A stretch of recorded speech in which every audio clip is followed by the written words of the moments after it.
Hello friends, इस video में बात करेंगे 22 फीट बाय 41 फीट के प्लॉट पर हाउस प्लान। इस वीडियो में आखिरी तक बने रहिए, आखिरी में कुछ अलग बातें बताई जाएंगी।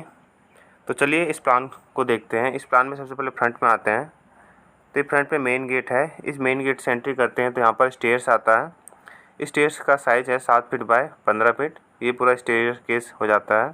क्लॉक वाइज डायरेक्शन में सीढ़ी दिया गया है फर्स्ट फ्लोर पर जाने के लिए। फिर यहाँ से एंट्री करते हैं तो अंदर लिविंग रूम आता है। इस लिविंग रूम का जो साइज़ है वो 13 feet 2 inch by 10 feet 3 inch है। ये पूरा लिविंग रूम हो जाता है। इस लिविंग रूम से ही सारे दूसरे रूम के लिए एंट्री दिया गया है। तो इस लिविंग रूम के सामने देखते हैं तो यहाँ पर टॉयलेट बाथरूम दिया गया है, जिसका साइज़ है 7 फीट बाय 5 फीट 3 इंच। इस टॉयलेट बाथरूम में वेंटिलेटर इधर देख सकते हैं इस दीवार पर।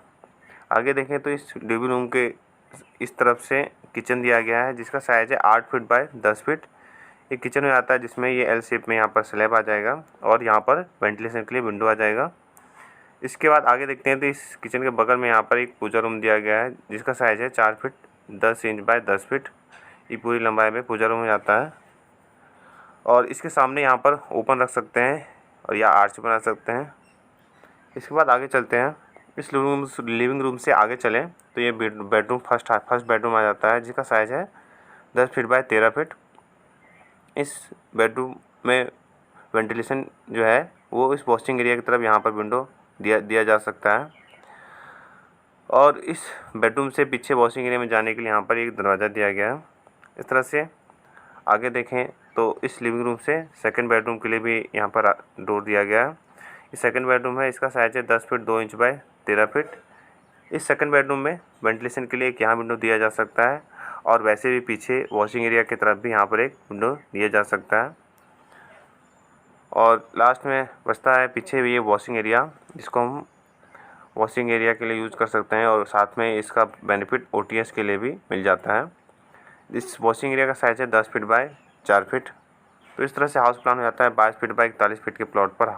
आगे हम कुछ एनवायरनमेंट के बारे में बात कर लेते हैं। जैसे कि हमें पता है कि हम मकान बनाने के लिए प्लॉट को लेते हैं, तो इससे क्या होता है कि प्लॉट में जो पहले से घास फूस थे या पेड़ पौधे थे वो कट जाते हैं। तो इससे एनवायरनमेंट हमारा प्रदूषित होता है या कह लो ग्रीन पेड़ पौधे कटने से हमारा एनवायरनमेंट अफेक्ट पड़ता है। इसके लिए हम क्या कर सकते हैं, हमारे पास सबसे पहला ऑप्शन है कि हमारे पास जो छतें होती हैं, मकान की छतें या बालकनी, इस एरिया में हम गमले लगा सकते हैं, जिससे क्या है कि कई सारे बेनिफिट मिलेंगे। सबसे पहले गमले लगाने से क्या बेनिफिट है कि हमारे रूम का जो टेम्परेचर है वो मेंटेन रहता है। और साथ ही गमलों में हम फूल के साथ साथ सब्जियां भी लगा सकते हैं। और गमले लगाने से क्या होता है कि पौधों में छोटे छोटे कीट पतंगे भी आते हैं, जिससे कि चिड़ियों को सर्वाइव करने के लिए मदद मिलती है। और साथ ही गमले छतों में लगाने से एक नेचुरल एनवायरनमेंट भी बन जाता है, जो कि हम इंसान को जीने के लिए ज़रूरी है, क्योंकि हम अक्सर खुद को रिलैक्स करने के लिए नेचर एनवायरनमेंट ढूंढते हैं, जैसे कि हम पहाड़ों में जाते हैं या नदियों के पास जाते हैं। तो इस तरह से अगर हम घरों में ही गमले पौधे लगाते हैं तो वो एक नेचर एनवायरनमेंट बनाता है हमारे लिए, जो हमें रिलैक्स करता है, हमारे माइंड को रिलैक्स करता है।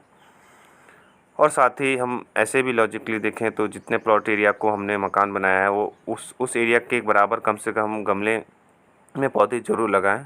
और इसके लिए एरिया हम छत का यूज़ कर सकते हैं, बालकनी का यूज़ कर सकते हैं, और घर के अंदर भी इंडोर प्लांट्स आते हैं जो कि घर के अंदर उगाए जाते हैं, उसको भी हम घर के अंदर लगा सकते हैं। तो ये बहुत ही इम्पोर्टेंट बात थी इस वीडियो में। और इस सोच के बारे में आप नीचे कमेंट ज़रूर कीजिए। मिलते हैं अगले वीडियो में। Thanks for watching.